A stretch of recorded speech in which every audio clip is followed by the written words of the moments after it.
everyone.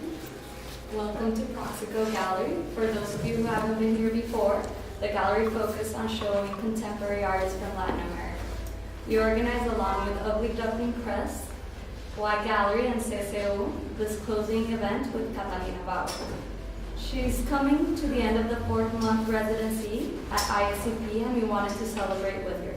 We are honored to have Cecilia Vicuña, another amazing Chilean poet and artist, as part of this conversation, which will center around Catalina's work. Lastly, we have some of Catalina's books for sale if you want to purchase them. Thank you for coming, and I will leave it to the artist to speak. Hello.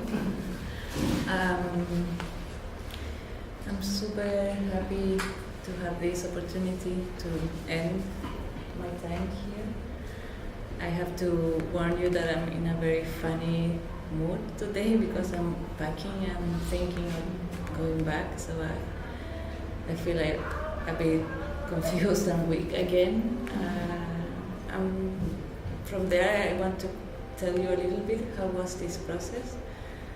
When I came here, the city was like a very impact on me, and I was feeling very lost, and I had the pressure of the exhibition at the end of this residency.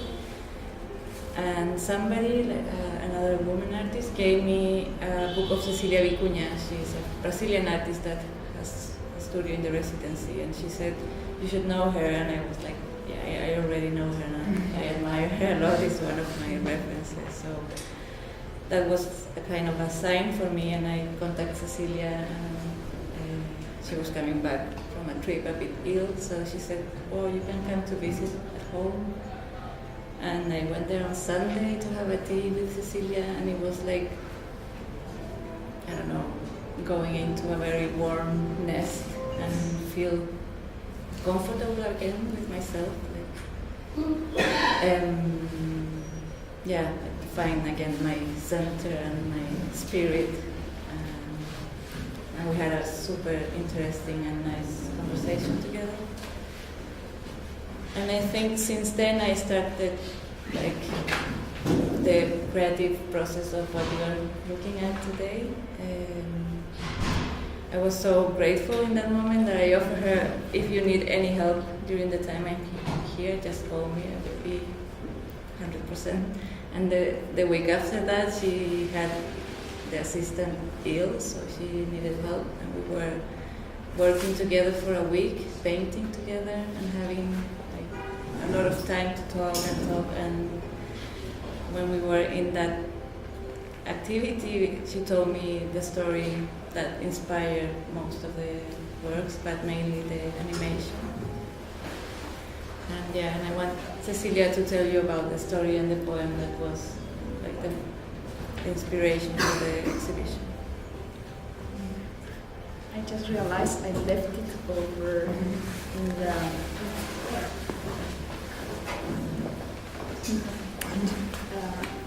in the black bag. There is at the bottom of the window. Not that one, the bottom one.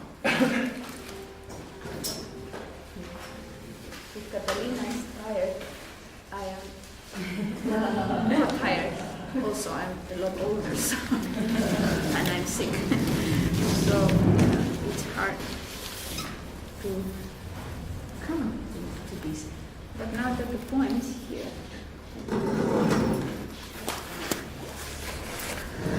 So, Catalina, I met Catalina in London, actually. We were both part of this Latin American fair called Pinta, which is sort of a very weird event, but not very many people go, so it's mostly empty. Is that your recollection? Yeah. So I started wandering around, and suddenly I see some little things that were very nice. And so I am considering these creatures. Catalina arrives and asks me, "Are you Cecilia? Is that how we met? Yes. Is that how we met?" And so it was absolutely wonderful. We started to talk, and then when I was visiting Chile, She, I don't know if you know, but she's the founder of a very extraordinary collective project called Block, which is a group of artists that have studios together, and they also have like a way of teaching collectively and individually, and she can tell you more about that. So she invited me to be one of the speakers, and I did come, and I was amazed because my work has been completely erased from the history and the culture of Chile. Somebody wants to come in. Sorry. So this was one of the first occasions when a group of young artists in Chile had any interest in my existence.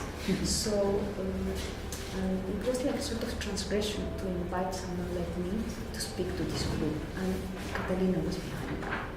And do you remember when that was? Maybe 5, 6 years ago? 2013 maybe? Something like that. You know, so time has passed, and then of course a few little things have happened, and now there is a little more interest and a little bit of more acknowledgement of the existence of people such as myself. And so when Catalina was here in New York, of course I wanted to see her, because in that conversation with the audience in Chile, that something really extraordinary happened to me, which is that being faced with a group of young artists from Chile that most everybody I didn't know, and I had the sense of like really something had happened there, and so I was able to speak and tell a number of stories. I don't think we taped that, did we? And so I even cried, because it was very, very emotional to have this occurring in that manner. And so, very well, when Catalina came to my studio to help, I was again in the recreation of, because now it so happens that I was in Documenta last year, and that has changed my life. So all of a sudden, the unknown, forgotten person has come to life. A very strange thing to witness. And I know it's happening to a lot of women my age or even older than me. So it's a really extraordinary thing, because as you well know, most women artists have to wait until they're in their 80s, as it happened to Louise Bourgeois. You know, Louise Bourgeois, nobody was interested in her work until very, very late in her life. And the same thing happened to Leonor Toni, a weaver who was my friend, and she was discovered when she was in her 80s. So I still feel that I'm one of the young ones, considering the whole thing, you know. And so one of the things that has happened is that there's interest in works that I threw into the garbage, or that were thrown into the garbage by my own friends. And so a lot of my work of the 70s has been lost. And I was in the despair to recreate the work from the 70s for an exhibition that opened in Chicago. And that's when Catalina came to my aid. So with her together, we had a few experiments, because I worked in Colombia, where I lived at the time, and I created on the spot techniques that I didn't remember anymore. And so to recreate those lost works from the 70s, we have to figure out a way. And the way we suddenly, Jim, my compañero, my love, mira, Carmen, wow, bienvenida.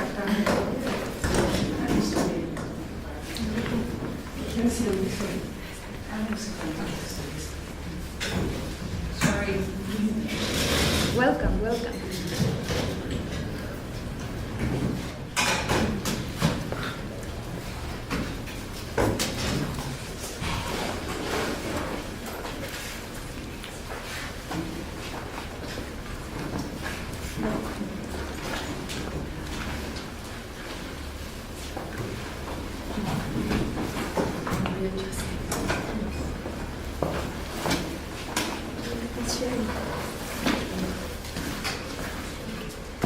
So for the benefit of those who just arrived, Catalina told a little story, and now it was my turn to tell the story of how we began to work together here in New York. And so she is helping me to recreate some lost works of the 70s.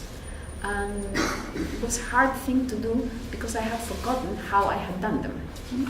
And so figuring out how to do this, because this was a large painting on canvas without primer.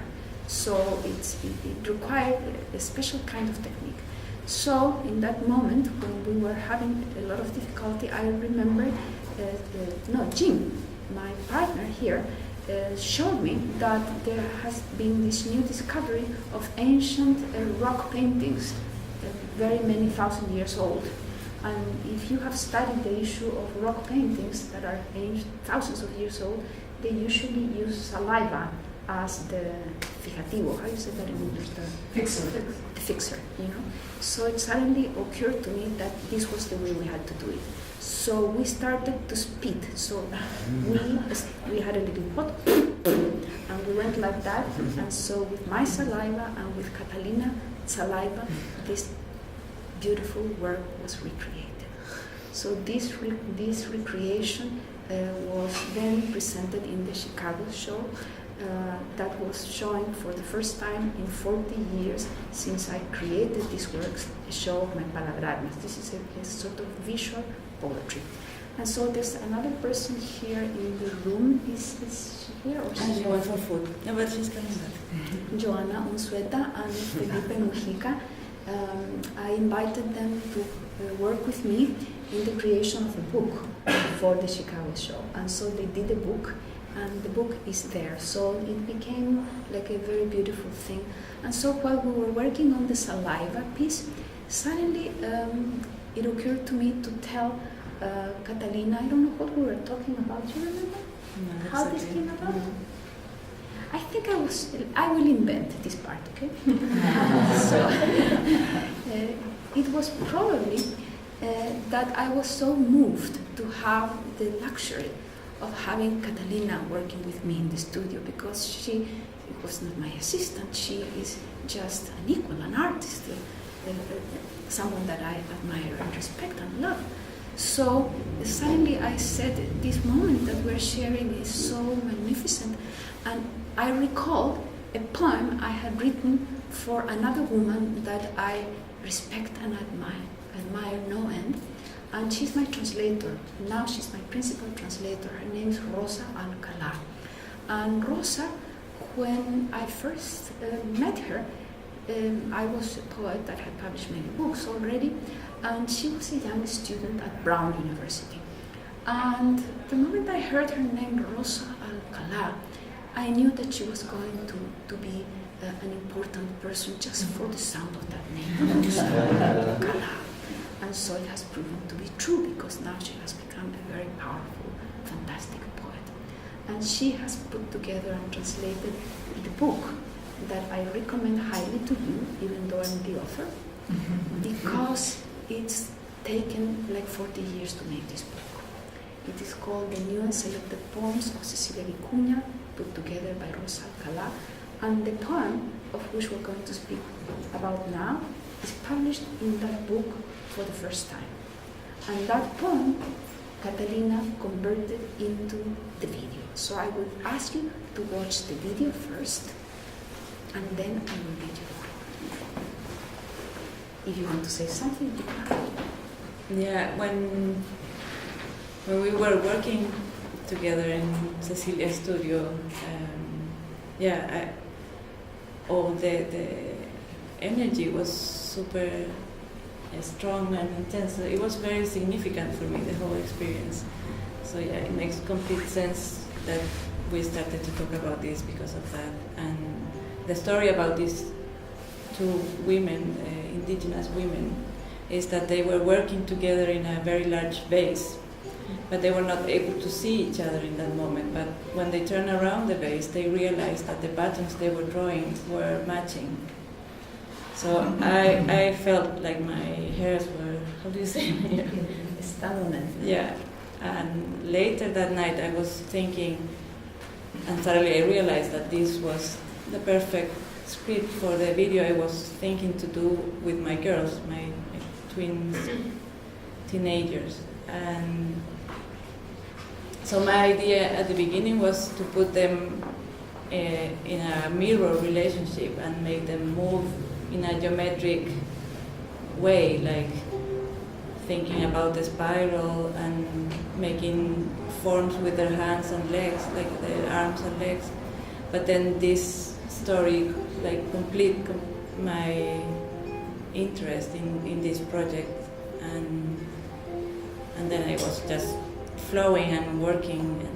And I took my girls to the studio and asked them to do this dance for me, and I took photos of them, and then I translate the photos in these prints that are now all connected. And I feel like it's full of so many other things too. Like I don't know. For me, it's like a expression of women being sister, but not necessarily only my girls, but all women. And the possibility of have this kind of connection is like a utopia, that is something that it can happen. So it's, I don't know, for me it's very, very special, and I'm super happy about that.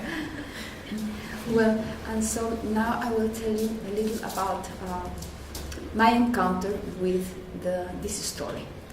So I think it was in the 80s, probably. Maybe Carla, you will remember there was an exhibition at the American Society, an exhibition of Shipibo Conibo art. Of what? Shipibo Conibo art. Yeah. Shipibo, Right. do you remember that? Yeah, a long time ago. A long time ago. It must have been in the 80s. I don't remember exactly the date, but this is a very rare occasion when the American Society in Park Avenue has... Bienvenida, ahora te reconozco. ¡Wow! ¡Qué honor! Gracias. Mónica Bravo, una gran artista colombiana. Bueno, y entonces, vuelvo a la historia de American Society. La American Society. Entonces, la American Society muy rara vez ha mostrado arte indígena de América, especialmente arte contemporáneo indígena. Sorry, I forgot to do this. So, I will say that again. American Society has very rarely shown indigenous art, especially contemporary indigenous art. And this particular tribe or culture, because it's one of the largest indigenous groups in the Amazonian, in the Peruvian Amazon, the Shipibo Conibo, it is a group so powerful where the women are the carriers of knowledge. And the women are not only thinking in a process that has a whole conceptualization with extraordinary philosophy and exquisite names and thought forms for the concepts. And so there was this catalog written by, I think she's a German scholar, Angelika Gebhardt, who spent time with the Shipibo women. And it was in this text that I encountered this story for the first time. So, because I had this relationship with Rosa Alcalá, where my poetry, if you don't know it yet, is almost impossible to translate, because I play with the concepts. I am half indigenous myself, so I play with the concepts, and a word turns around and means the exact opposite of what it's supposed to mean, and so it's a real labyrinth. It's a really difficult process. So Rosa had to learn to become really telepathic in order to be able to create a poem in English that would be a sister to the poem in Spanish. And she has become a real master at that. So I composed this poem for her. And this is the story that has been the basis of Catalina's video. So as you can see, it is first the connectivity between Angelika Gebhardt with the Shipibo women, then Cecilia with Angelica, Cecilia with Rosa, Cecilia with Catalina. So you see a whole thread of ancient knowledge being transmitted to arrive in this moment when we're gathered together here. So I guess I will read the poem, and we should open after that to conversation. How about that? Yeah.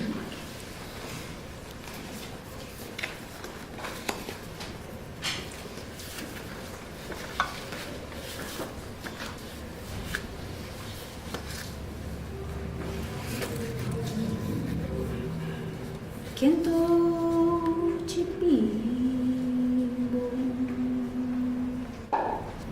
para Rosa Alcalá. Y las dos eran ninguna, dijo Federico García Lorca. I am not making art, I am making myself, dijo Nan June Pike. Las líneas tocando un cántaro.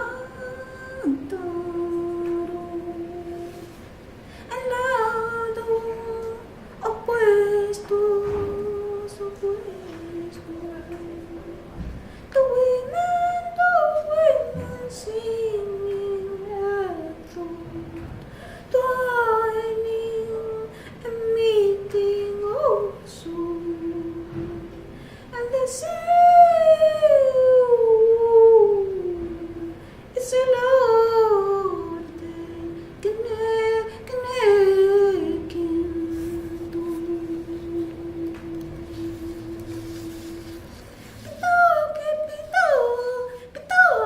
pinta el cántaro,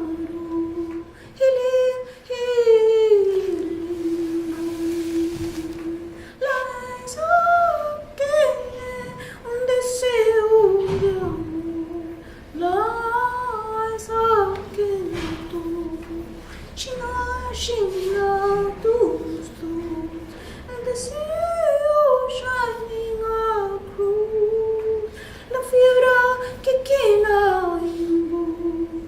Guaguantito,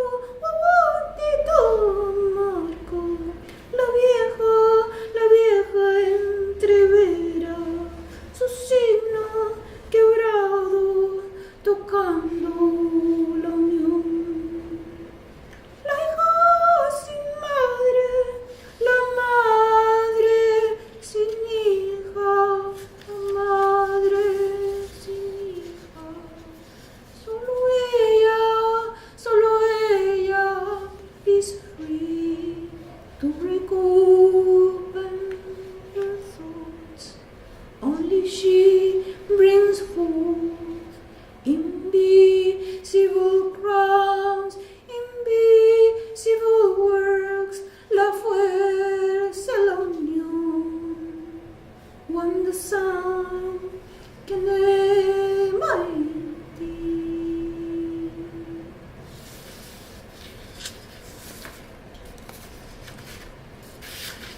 So that's the poem.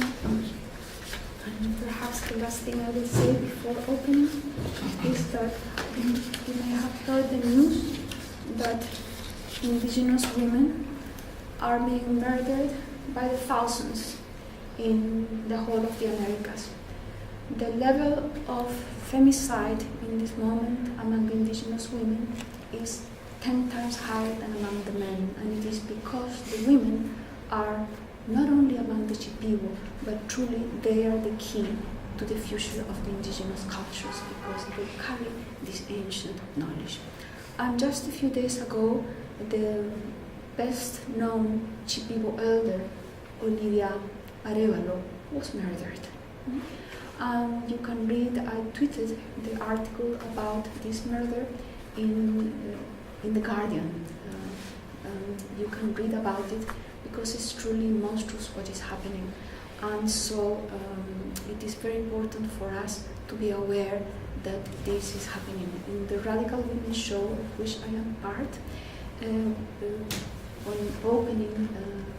part of the opening ceremonies, the women artists, we gathered together and created a sort of ritual for the remembrance and the protest about the level of killing, not only for the indigenous women leaders, but also for women like Maria de Franco and all kinds of leaders, especially connected with the protection of the land.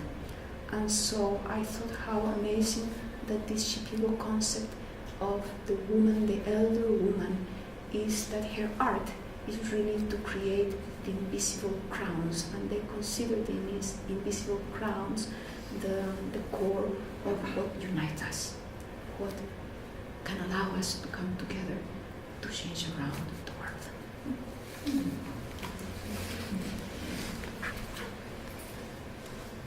If somebody wants to ask a question. Yes.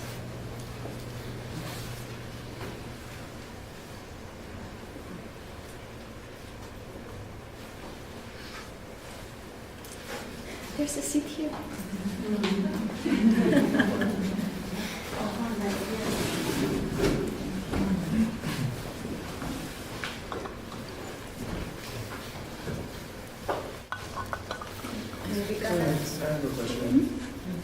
I have a question. Yeah. Are all of the poems sung usually? If you read them, are you usually singing them? I don't know. Is that a choice? I mean, obviously you can read them without the sound, but I would prefer to listen to you. Well, yeah, it depends on. There's no rule. I improvised in the moment, and I had not thought that I was going to sing. But how could I not sing? You know, when I think that Catalina is leaving tomorrow, and that we're gathered here, and I see some wonderful artists that I really admire, like Francisca Benitez, Joana Alsueta, Monica Bravo, and if there are others that I don't know yet, I'm meeting their face with their name. But this is a very special moment when I believe a sense of transmission and connectivity between the older women such as myself, and there's Carla Stelwer, who is a wonderful historian and friend that I also admire, and I'm so thrilled that you're here, Carla. And so it is such a beautiful experience. It's the same, it was the same in Documenta, and it is the same in Radical Women, the emotion of the elderly. You know, we live in a culture where women are despised, but the most despised aspect of womanhood is the indigenous, and if you add indigenous, old, woman, Latin America, you have really like the lowest of the lowest. So I am so proud to be part of that lowest of the lowest, because it is from the low, the lowly, the despised, that the transformation of the world will occur. It has always been so. And so, faced with that emotion, the song emerges. The song is not prepared, it's not planned. Is that indigenous language that you were chanting, is that a very phonetic language?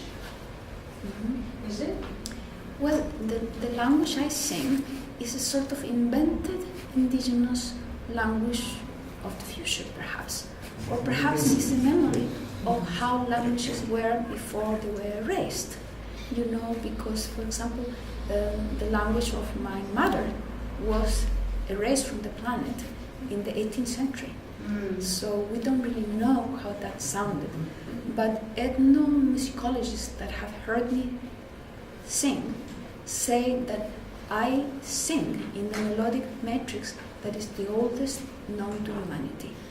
So this oldest larynx, because it's the larynx that shapes those sounds, has been transmitted from woman to woman all the way from the beginning of humanity.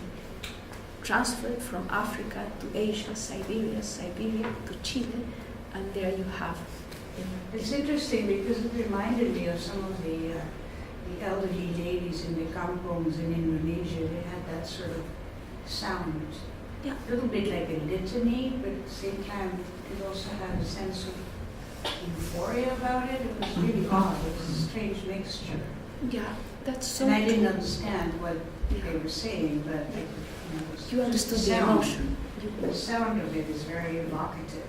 Yeah, you know, sometimes I get friends who are from Tibet, from Mongolia, and they say, oh, you are like a Mongolian singer, you are like a Tibetan singer. And that is the story, that is the real story, is that we're not really from, we are simultaneously completely local, but we're also non-local, you know, because this idea of migration is what has made humanity be human. You know? So we carry these memories ourselves, carry these memories, and the shape of our larynx carries it too. And oftentimes when it's done outdoors, especially on a very heated day, it sort of travels. It has a really, sort of reverberates further. So it travels like the next village and the next compound. Yeah, absolutely true. But the numbers of the femicide, they are just, I mean, to go back to that idea that you brought about, that is so amazingly alarming. I mean, we knew all along that this was going on, but there's more attention to the statistical part of it, like how many and where and how. Yeah. And so now we're kind of like looking at it much closer up. And it's really, it's a dramatic, urgent issue that nobody seems to have an answer to. Yeah, I think the main thing that we can do is become aware of it. And so, because in Latin America, the racism and the bias of the culture against indigenous cultures is so immense that most of these murders go completely unnoticed and not even mentioned. You know? So, for example, I lived in Colombia for many years, and until I was doing research for our Radical Woman event in the opening ceremony, I truly have to say I wasn't aware, and I'm very bad at remembering numbers, but you can check this information, that in the last 5 years is something like 5,000 indigenous women have been murdered. And Mexico in 10 times. Colombia alone. So you begin to sum up, and it comes out, for example, a few days ago, the Guardian, I believe it was, published that there had been 5 million murders in Latin America recently. 5 million people murdered. No, most of them are women, but not all. So there is this continuous attempt to destroy the popular movement, to destroy the social fabric of the people who begin to organize themselves, to protect themselves against this brutal, savage capitalism that is destroying. And then what they everything. do to the bodies afterwards is like even more horrifying. I mean, it's not just killing them, it's like what they do to those bodies. And it's like, oh, Yeah. inconceivable. Really. Yeah. So I think the least we can do is talk about it, become aware of it, and see what are the organizations that we can support. So they can support the people in the terrain, because if we're here, the privilege that we have by being here is immense. And so at least a part of our being, I think, has to be in support of this, so that this suffering doesn't go on. Carla, acá tienes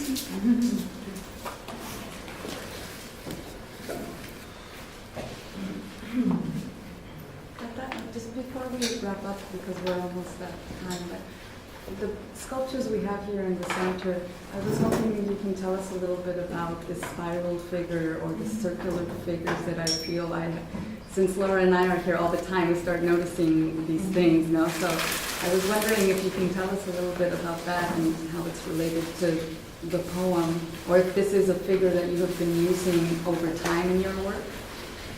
Yes, I think the circle is like a shape that comes to my work all the time without my intention. But in this case, I started to do a basket, and I feel like it was a very instinctive thing and a reaction to the context here. So I was needing to create a kind of safe space for me, and then I realized that the spiral was the structure of this. So from there, I started to think about this path into your interior, and then the possibility to find there the strength to go out again. So it's some very basic and primitive forms, like the spiral, the circle. They are so from the beginning that it can mean different things. But in this moment, in this particular work, I think it's related with the space inside that we have and the possibility to find there the energy and the strength, relate with the context and deal with that. So yeah. I would add to what Catalina has said. I have written and have also been pursued by the spiral in my life. And I have a poem that, of course, I didn't know to bring today, but I can give you the shadow of the poem. And it is about the word vulva. The word vulva is the same word as swirl, as spiral, because the womb is a spiral, and the word evolution comes from the same root as the word vulva. So the evolution of humanity is a spiral, the same as in the galaxies. So it is what I consider our cosmic origin, that it is in the vulva, in the womb. And Catalina is a mother, and her motherhood is really a crucial part of her art, and it's one of the reasons why I love her work. And the fact that she brings this vulva, this spiral, in connection to her daughters, in connection to the unspoken issue of giving birth. To me, that is in the heart of the Cántaro, in the heart of the world. And so the connectivity of women with the art of textile, which is the basis of architecture, is the basis of everything, is something that has always been overlooked. Architecture wouldn't exist without this thought process of women thinking of their own beings, their own bodies, their own worlds. So all of that becomes present to me in just a tiny gesture, as the one there, or the one here, or the one there. So if you compound the number of spirals that are here, you see that there is again one invisible crown coming from that spiral.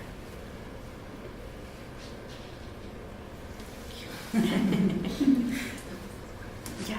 ¿Son las dos? Ya. 1:45. Okay. So, anybody wants to say something else other than applauding Catalina? Muchísimas gracias.